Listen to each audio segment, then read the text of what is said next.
All right, continuing with chapter 6 and 7. This is the second page of notes, and this page will deal with the cultural or the human geography of Canada. I believe more specifically it is chapter 7. Okay, so Canada has provinces, which are political units. They also have territories located in the north, which we'll talk about later. But there are 10 provinces that are located on the southern part of the country. They have a parliamentary government, excuse me, and they have a prime minister who is the head of the government. I'm not sure if this is their current prime minister. Haven't maybe updated these as I should, but not sure who the current prime minister of Canada is.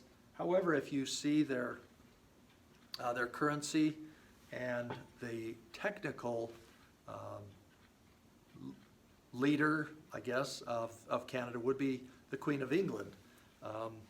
There's a name I can't ever remember. I need to write it down somewhere.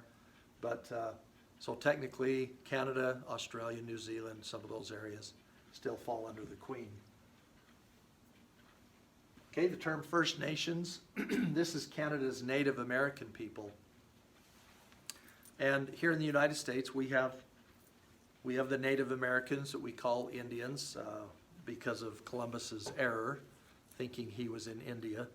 But if we get, again, technical on the issue, you can go back and these were not Native people.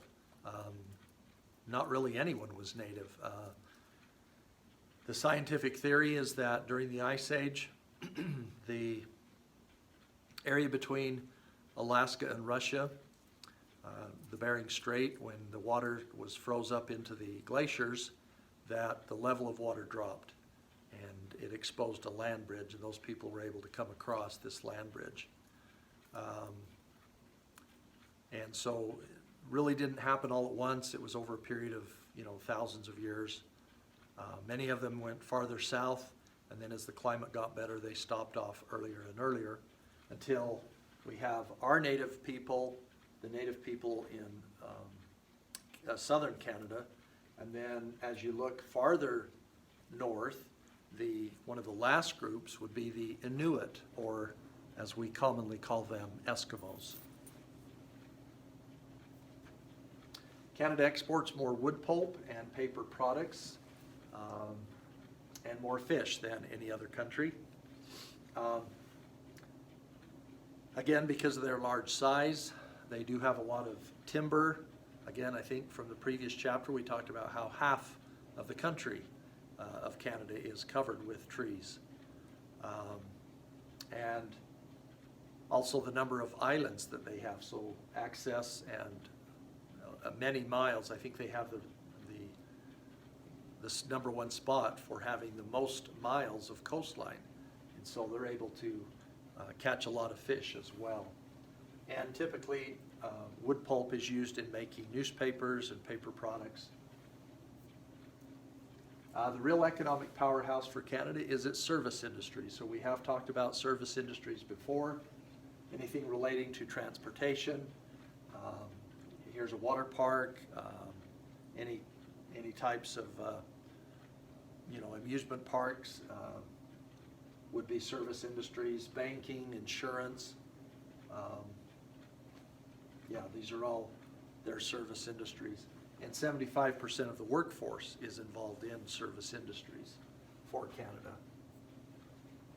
Okay, because of the longest open border in the world and sharing of the English language, the United States is Canada's chief trading partner. And then here's NAFTA, which I mentioned before. North American Free Trade Agreement is what that stands for. So both Canada and Mexico, in their relations with the United States as far as trading, the agreement is that all three countries can transport or export goods back and forth across each other's borders without paying a tariff.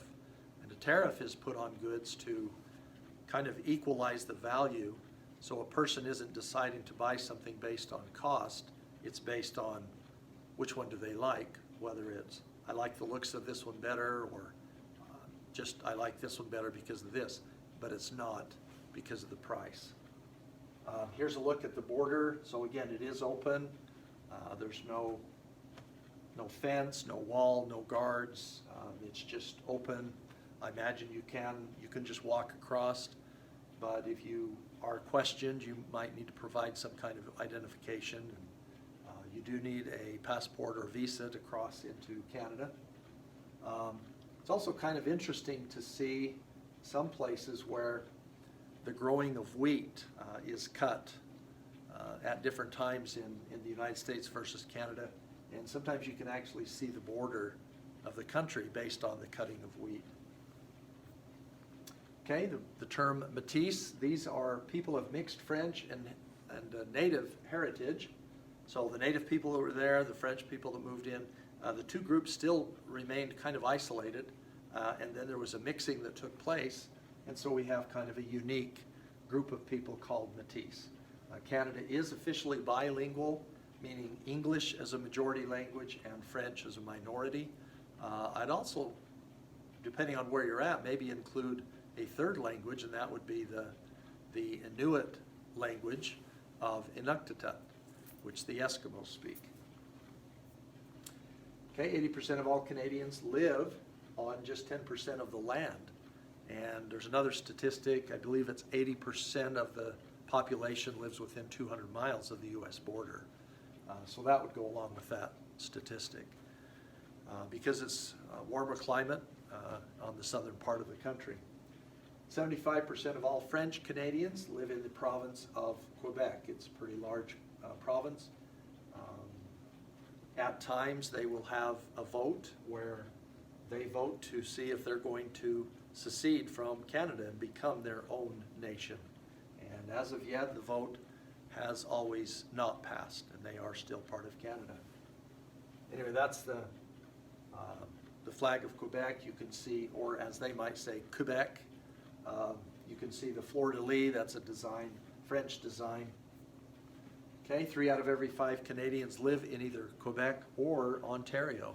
So that's 60% of their population.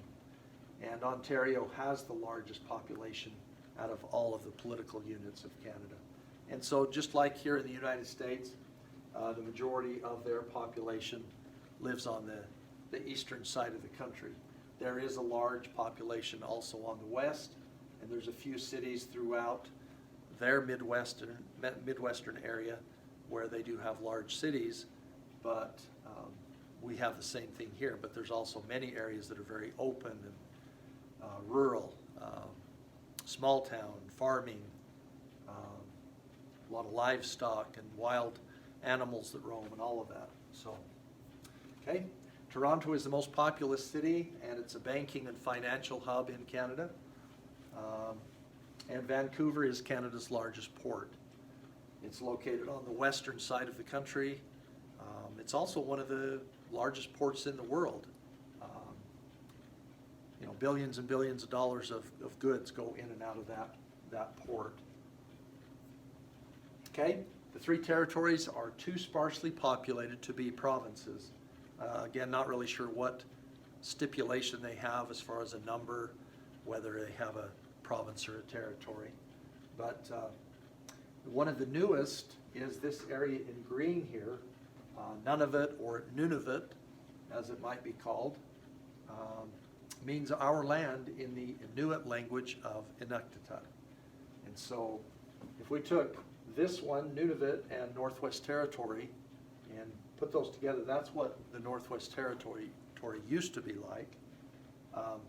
Now it's separated, and the bigger part is Nunavut, and it's been created for the Inuit people or the Eskimo. So you've got the 3 territories, Yukon, Northwest, and Nunavut. Okay, so that ends our second page, and that's it for chapter 6 and 7. Thank you.